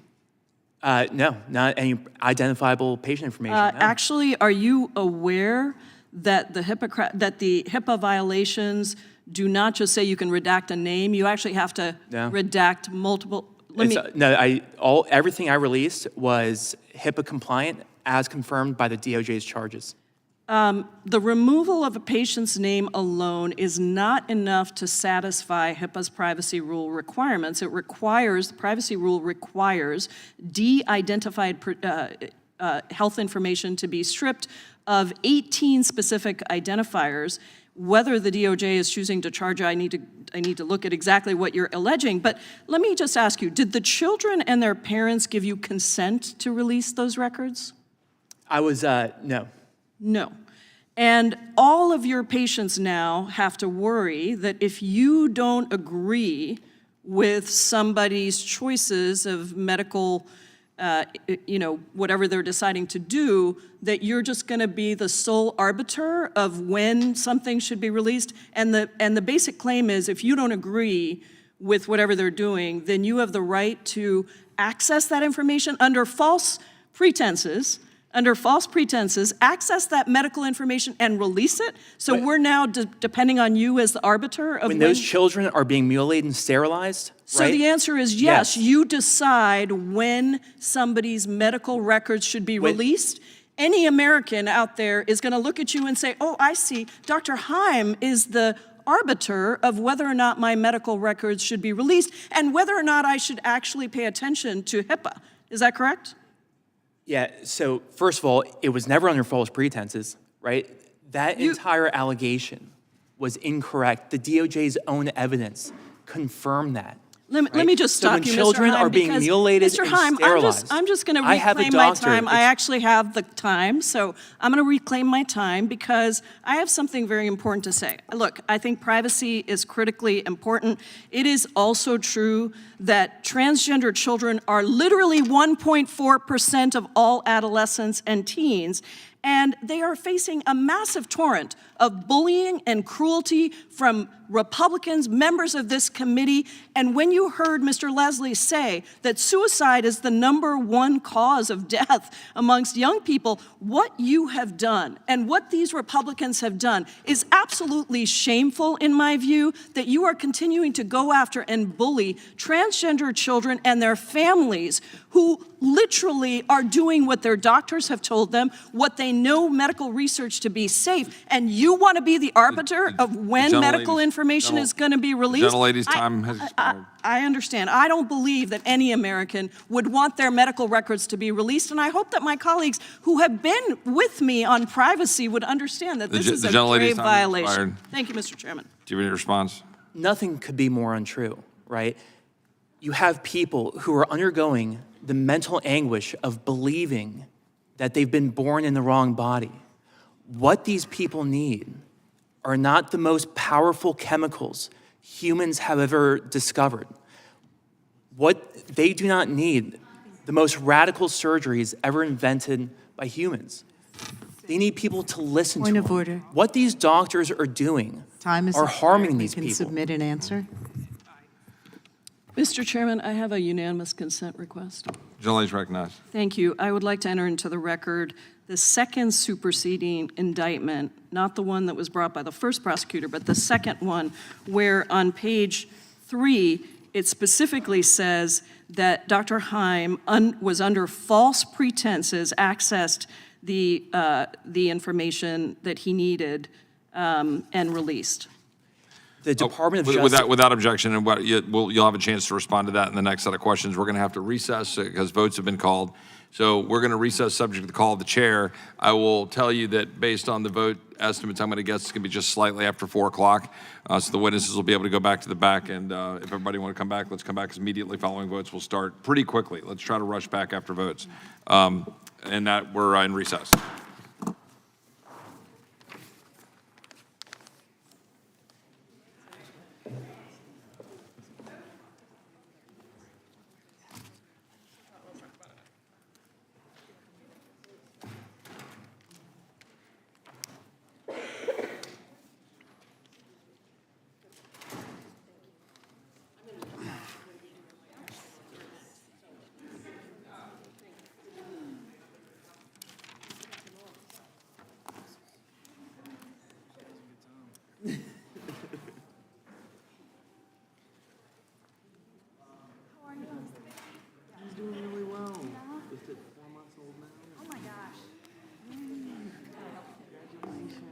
I got it all. Thank you. You know what? Should I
At this time, we'll call the committee back to order, and I believe it is the Republican side, and I will now recognize the gentlelady from Wyoming for 5 minutes.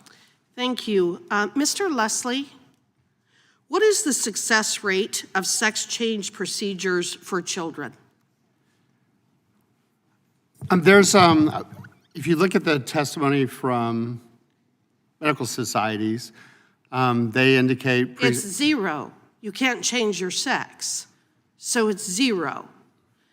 So I want the record to be clear that the Biden administration targeted and prosecuted Dr. Heim and Ms. Savage for exposing medical procedure, surgery, and pharmaceutical intervention that has a 100% failure rate.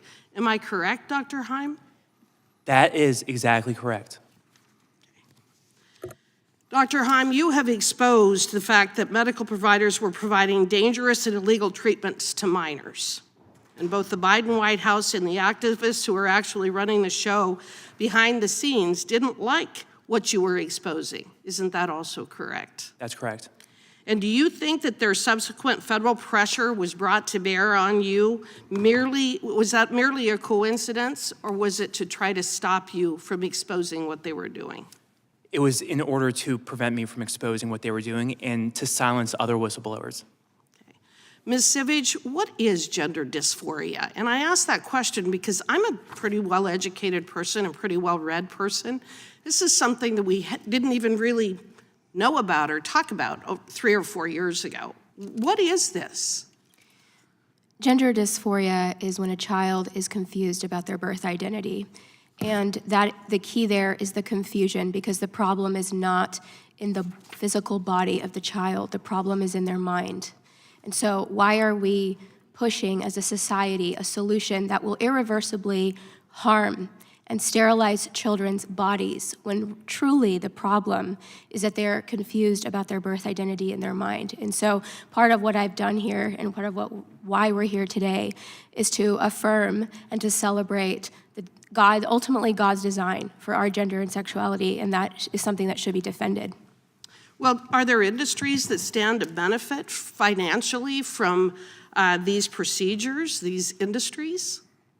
I refer to them as the unholy trinity, which is the healthcare insurance companies, the pharmaceutical industry, and the hospital system. And all three of these institutions have much to gain because this is a highly lucrative industry that exploits the vulnerabilities of children. Why don't you explain that a little bit further? Well, in my case, I came forward to expose Medicaid fraud, and I saw firsthand how Texas Children's Hospital was illegally utilizing Texas Medicaid to fund quote-unquote gender-affirming care, which is really gender-denying care. And the taxpayers were billed for this. And that is illegal in the state of Texas. And so this benefited the pharmaceutical industry because the child is put down a path of medicalization, making them a medical patient for life. So the pharmaceutical industry has a vested interest in making sure that a child is initiated down this irreversible path. Dr. Heim, sex change hormones and puberty blockers are presented to patients and their parents as life-saving treatment. What is the reality and effects these treatments actually have on children? The reality is that what they're telling them is the opposite of the truth. These hormones, the blockers, the surgeries will put them down a path that they can never come back from. You know, they always say that it's reversible, but once you start changing your physiology from the inside out, right, because that's what these hormones do, they change the cellular architecture of every single cell in your body in a way that you can't take back. And you know, it takes a while for the physical changes to develop. But once they happen, there's no going back. Okay, and so again, you've got lifelong patients as a result of these interventions. Yeah, and you know, they were saying that you know, suicide rates have gone up. You know, is it any wonder that the suicide rates have gone up, but also the society, you know, convincing people that they're born in the wrong body, that, you know, the way they were created was a mistake, that the name their parents gave them is their dead name? Of course the suicide rates are going up, and it's exactly because of what these people call quote-unquote gender-affirming care. But what it really is the destruction of the self. It's a pretty cruel industry as far as I can tell. I have a lot more questions I'd love to engage in with all of you. Thank you for your testimony. Thank you for your bravery, and thank you for being here. That I yield back. I thank the gentlelady from Wyoming, and I appreciate her sticking to the clock and for her questions. And I'll recognize the ranking member. Thank you. I have a couple articles for unanimous consent. The first is a news article entitled "Texas Children's Hospital Halts Hormone-Related Prescription Therapies for Transgender Children," dated March 4th, 2022, where the report notes Texas Children's Hospital said they're pausing specific treatments after state leaders decided to ask Child Protective Services to investigate. Without objection. And a second one, Houston pediatric chief's abrupt exit triggers fear and disappointment within transgender community. It's a May 3rd, 2022 Houston Chronicle article where the report notes that the hospital has continued to care for transgender patients in light of a recent statewide injunction. Without objection. Thank you. I'll now recognize the gentleman from New York, Mr. Goldman, for 5 minutes. Thank you, Mr. Chairman. I just wanted to follow up on your last answer, Dr. Is it Haim? Haim, yes, sir. You believe that the suicide rate for people who identify as transgender is going up because they are being told by other people that they are in the wrong body? Is that what your testimony is? Yeah. So the suicide rate is not going up because there are people like you who are telling them that they must be mistaken if they feel something different than what you think they should? That question was a little worded. Can you clarify it? Sure, because it relates, I think, to Mrs. Savage as well. It's pretty remarkable to hear that the reason why the suicide rate in the transgender community is so much higher than other communities is somehow because these innocent kids who don't want any of this gender-affirming care, who don't go to their parents and talk at length about how they're feeling, and instead are, through their parents, controlled by some transgender industrial complex to convince transgender people that no, even though unquestionably your life would be so much simpler if you just carried on as you are, because you wouldn't be the subject of a hearing in a subcommittee based on one case. It's pretty shocking to me that that actually is the rationale, but it does clarify a lot for me because I wonder, you talk about the actual care and the impact that it has on these children. Is it your testimony here today that the doctors who provide that care to the children don't know what the impact that it has on the kids? Yeah, I would say, first of all, it's not care because what they're doing is harming the patients. And that's exactly what I would say. The doctors who are doing this are misinformed about what they're doing. They don't understand the pathology they're treating because gender dysphoria is a problem of the mind, but they're using solutions of the body. That is where you're wrong. And so it's a dysphoria of the mind, so psychiatric care is what they need. I believe, yeah. Maybe conversion therapy? Excuse me? Conversion therapy, maybe? What do you mean by conversion therapy? Well, you seem to know everything about the medical field. I'm sure you understand. Well, I would say conversion therapy is using hormones, it was blockers, a rhetorical and surgery question, sir, and I'll reclaim my time. Let me ask you a little bit about the process. I'm sorry, I only have 5 minutes. Let me ask you a little bit about the process. Now, I heard your testimony earlier to be that you saw this happening, and I'm not going to get into the details as to what the Texas Children's Hospital represented it was doing or not doing. They clearly say they never had anything secretive. They were following the law. But you felt like you had come upon something that was very damaging to child patients. And obviously you're aware of HIPAA. And I assume you're aware of, as a medical doctor, what your obligations are to report anything you see as child abuse or something similar through a particular chain. Is that correct? Yes, sir. And I know you testified and you said that you saw one example or a couple examples of parents who had abused children be allowed in their hospital rooms And so therefore, even though you knew that you should go to Child Protective Services, you decided unilaterally that it would be worthless, so you weren't going to follow the proper procedures. Is that right? Yes, CPS had proven ineffective to protect children. Proven to who? To me. To because you, I I took care see. of the- So you get to put your own judgment in instead of the parents, instead of Child Protective Services, instead of the government. Whatever you think you get to do, well, they're not going to be good, so I'm going to go to a journalist. And now you're trying to call yourself a whistleblower. But let me ask you, you said something else that I found interesting. Or maybe it was Mr. Lytle. Before you went to Mr. Rufo with this information, did you try to reach out to the Texas Attorney General? Yes, sir. That's Ken Paxton, right? Mm-hmm. Who has been leading the charge against gender-affirming care, correct? Yeah. I have an article here that you wrote in January of 2024 to defend yourself. You don't say anywhere in here that you tried to reach out to the Texas Attorney General. Yeah.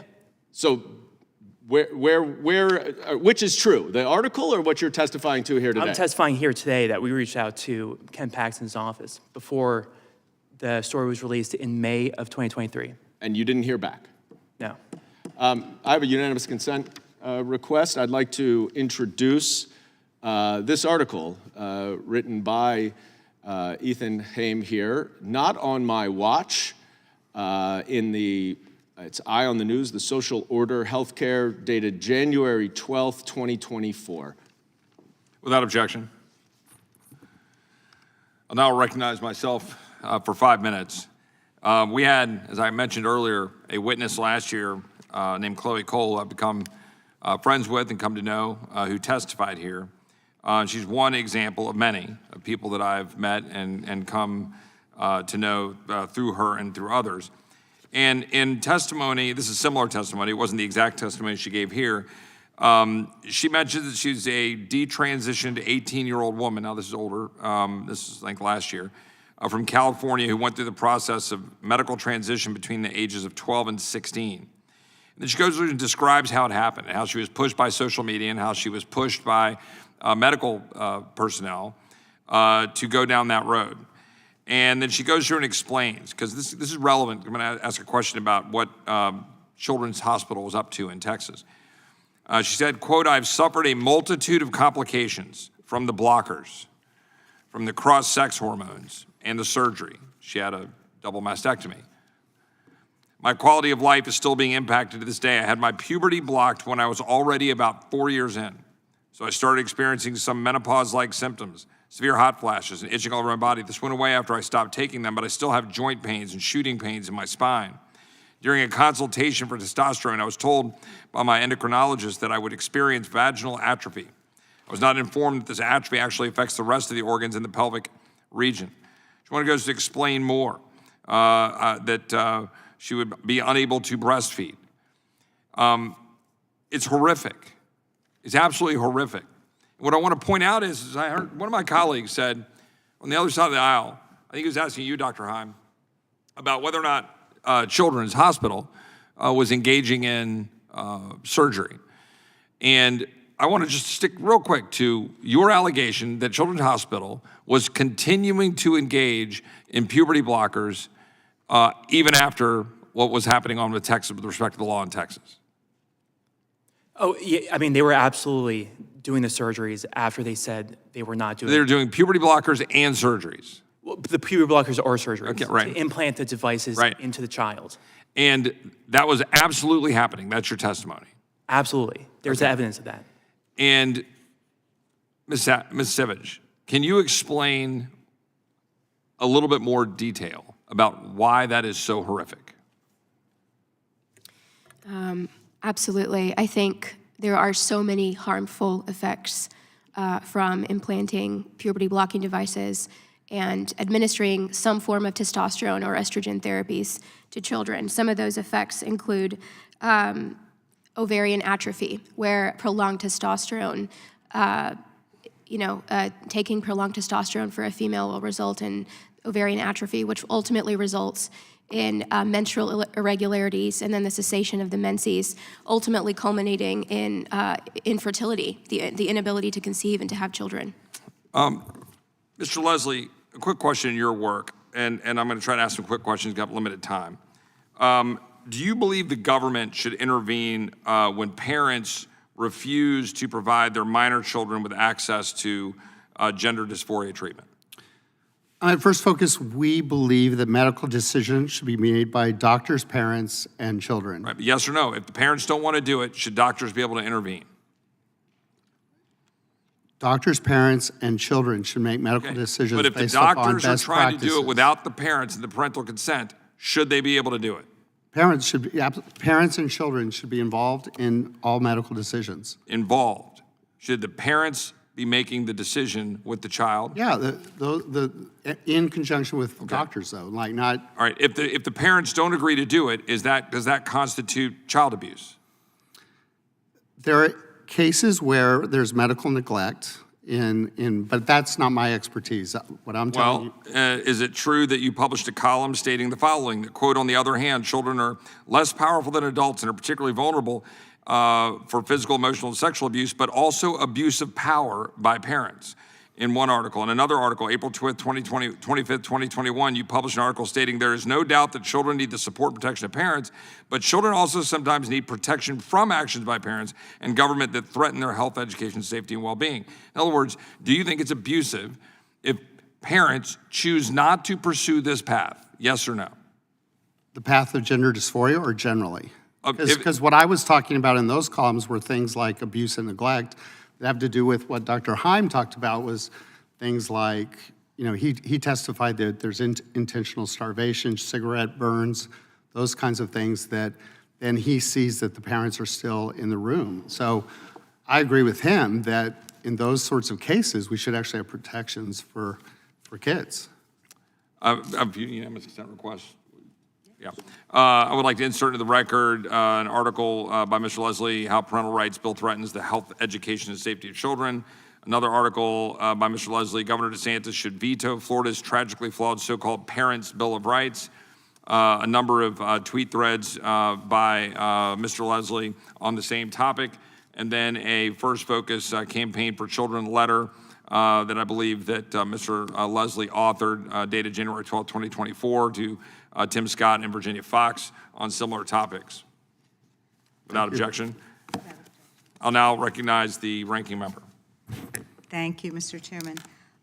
Ms. Sevich, you've issued some opinions here about the propriety of care for gender dysphoria. Now, you're a pediatric nurse, is that correct? Yes, And you have a bachelor's in nursing? I do.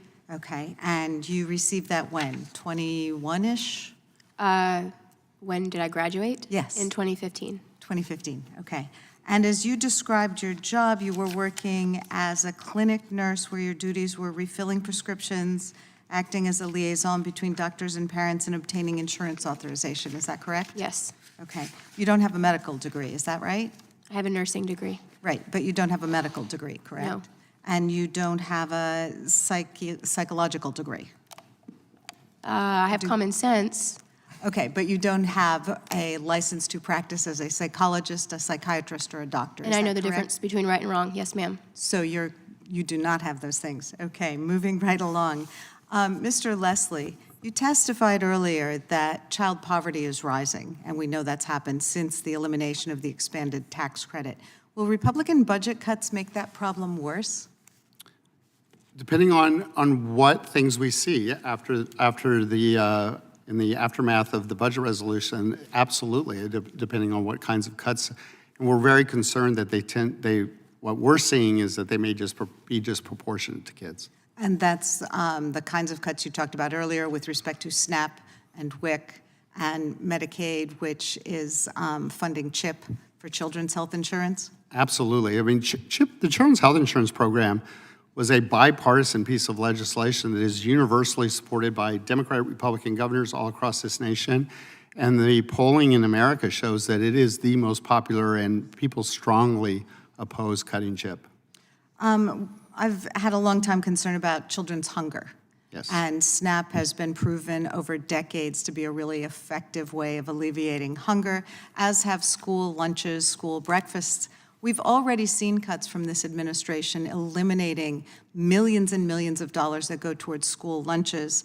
And now we're faced with budget proposal that is by necessity, in order to meet its parameters, going to end up cutting SNAP and WIC. Can you talk about the impact of that on children? Absolutely. SNAP beneficiaries are disproportionately children, and SNAP basically prevents children from going to bed at night hungry.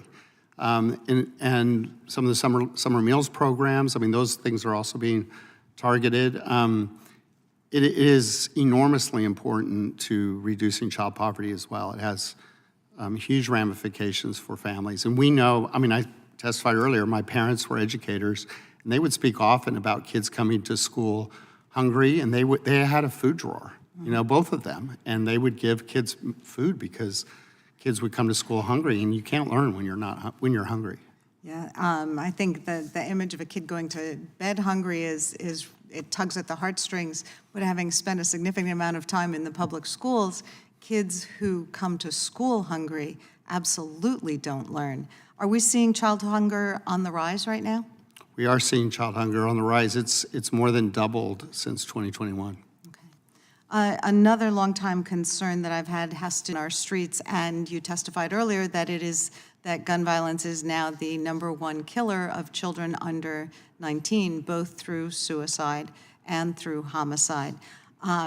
We've already seen this administration cut community violence prevention and gun safety grants to our cities and communities, which actually had seen a reduction in gun violence since a peak in 2021. Can you talk about what budget cuts would mean with respect to reducing gun violence and child mortality? Yes, I would hope that we would all agree that we should do all we can to do prevention, and those grants are prevention grants. They're not gun control grants. They're grants to try to reduce, to improve prevention services. And so that's something that hopefully there's a very bipartisan thing.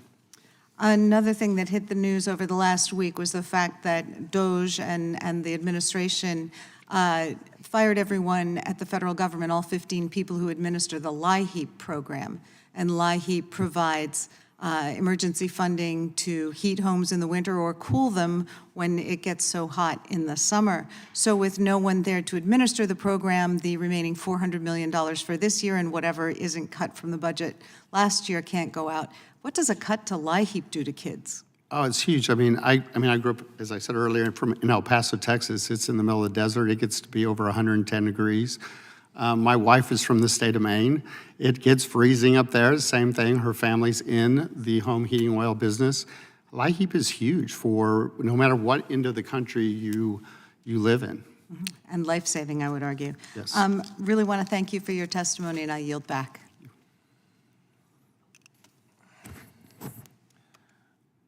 I would ask for a unanimous consent request to enter into the record a copy of the superseding indictment that was referenced earlier, to recognize that there are a number of changes in that superseding indictment, that it dropped the mistaken claim that a published HIPAA-protected information obtained by Dr. Heim. Counts 2 through 4 no longer contain the false charge that Dr. Heim did obtain or wrongfully disclose HIPAA-protected information. No longer alleges that Dr. Heim requested remote access so he could discreetly covertly access pediatric patient files, and a number of other changes in the superseding indictment, acknowledging the extent to which the original indictment was flawed and based on false claims. And with that, I will now recognize my good friend, Mr. Onder. And in doing so, without getting too personal, we're all humans and we all have a lot of things going on, and we're all praying for you and wishing you very well. Thank you, Mr. Chairman. 5 minutes. Thank you. Thank you, Mr. Chairman. I want to thank the chairman for holding this important hearing. As a physician, I want to personally thank you, Dr. Heim and Ms. Sivich, for having the courage to come forward. While many doctors push these experimental procedures on children, you and I both know that many others have been pressured to comply or resign due to their refusal to knowingly harm children in the way that we're talking about here today. I personally know someone who was a chair of endocrinology at a major medical center who had to resign from his position because he wouldn't go along with the transgender madness that we're seeing today.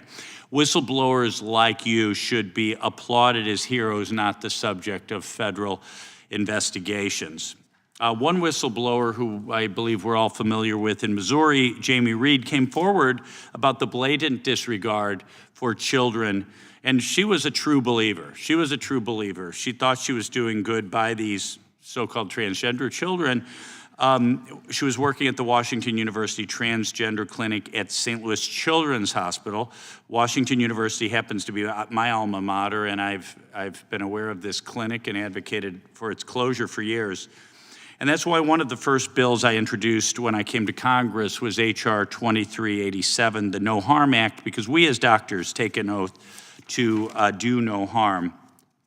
I wanted to, Ms. Is it you pronounce it Sivage? Sivage, yeah. Ms. Sivage, you know, it's ironic. Some of my Democrat colleagues today are talking a lot about hypothetical reforms to Medicaid and so on. But as long as we're on the subject of Medicaid, let's talk about it. I'm a physician. I've taken Medicaid patients for over 30 years. I appreciate your courage in exposing Medicaid fraud, because we know these transition medications and procedures are expensive. So I think you're doing a great service. You did a great service both to the taxpayers in Texas and, of course, the children and the family, and to all of us by exposing prohibited Medicaid coverage of transition procedures, diagnosing children with hormone deficiencies instead of gender dysphoria. I think another game they play is regarding puberty blockers, diagnosing precocious puberty when in fact these drugs were being used as chemical castration drugs to block puberty. I have to say I treated children for 30 years in my practice, not endocrinology, but in a field where I saw lots of kids. I don't think I ever saw a kid with precocious puberty on his or her chart, and yet in some places. Tell me a little bit about what was going on. Where they were downright putting the wrong ICD-10 code in these patients' charts? Yes, thank you for that question. Yes, Texas Children's Hospital, through two particular doctors, were intentionally misdiagnosing patients, and I saw this with my own eyes. They were, for example, labeling a male with a testosterone deficiency in order to administer testosterone. And they would do this because on the medical chart, they would put the preferred gender identity of the patient and not the biological sex. And so this makes it very difficult to detect fraud for any insurance company who gets the billing code. It's very difficult to distinguish what is actually happening. Right. So what I have here behind me are charts, hormone therapy, and puberty blockers where the diagnosis gender dysphoria was actually the reason for treatment. So these are cases where the correct diagnosis code, the correct ICD-10 code was used in children aged 6 to 17. But if we take into account fraud where hormone deficiency or precocious puberty is used, these bar graphs would be far greater. So quite a few children are being treated inappropriately with these drugs. You know, Dr. Heim, I've been reading your story, following you. I'm running short on time, but I just want to say I cannot imagine the courage that you and your wife, and by the way, thank goodness your wife was an attorney and counseled you, because you know what would have happened? You would have made some misstatement that they would have taken out of context, and you would be in prison today for, quote, lying to a federal agent. So you illustrated great courage. You did not violate HIPAA, and there are HIPAA violations all the time that are never prosecuted. They came down on you because you were standing up for kids. So God bless you, and I'm proud to have you as a fellow member of my profession. I appreciate that. Thank you so much. Thank you. Gentleman's time is... I yield back. I appreciate that. I'll now recognize, once I give him a little second here to get seated, my friend from Texas, Mr. Gill. Thank you, Mr. Chairman, and thank you for holding this hearing today. In foreign countries, we refer to gender reassignment surgeries as child genital mutilation. In the U.S., we have a much more medicalized and sterile terminology that we use of a gender reassignment surgery. It's utterly barbaric, and thankfully we have a president who's serious about ending it. Dr. Heim, thank you so much for being here. We really appreciate all the work that you have done and your bravery throughout this process. I'd like to ask you a few questions. There's a far-left organization, and it's known as the Campaign for Southern Equality, and it publicly posts a fact sheet, with commonly used insurance codes. The group claims that, quote, this information can help guide providers about insurance codes for trans healthcare that are commonly accepted and rejected, end quote. Are you aware of this fact sheet? I am aware. You are. Could you explain maybe a little bit about the sheet and what it's commonly used for? So this is really important because when you type in gender-affirming care diagnosis codes on Google, this is one of the top search results. What this document does is inform doctors at these clinics how to get insurance companies, whether private or government, to cover interventions without revealing that it's being used for gender dysphoria, right? So how do you do a mastectomy, but then bill an insurance company and not raise any red flags? For example, like if it's happening in a red state, right? Well, you bill it as breast reduction instead of a mastectomy, right? If you have a girl, right, like a 14-year-old girl who you want to prescribe, testosterone for quote-unquote gender-affirming care, you put a male sex in the medical chart, and then you prescribe testosterone for testosterone deficiency. The only thing the insurance company sees is male testosterone deficiency, no red flags are raised. They don't know that they're getting defrauded. But what this guide is essentially a template for how to commit medical fraud. And we should all remember, this is something that people go to prison for. This is a major deal. They have entire departments at hospitals for this. That's right. So this is a way of guiding doctors of how to defraud insurance companies. Is that correct? How to lie to them? That's what it says in that.